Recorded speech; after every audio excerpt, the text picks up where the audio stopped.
How to remove my WhatsApp from other devices. Hi guys, in today's video I'm going to guide you that how to remove your WhatsApp from other devices.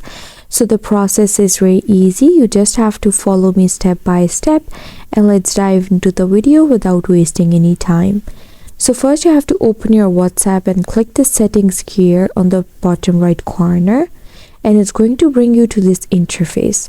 Now you have to choose linked devices in this interface, and here you can see these are the all linked devices on my WhatsApp. You simply have to click this arrow over here and then click log out. It's going to pop up with this menu. You have to click log out again, and that's the process that you can follow to remove your WhatsApp from other devices. I hope you found the process easy and liked my video. And if you did, please don't forget to like and subscribe my channel.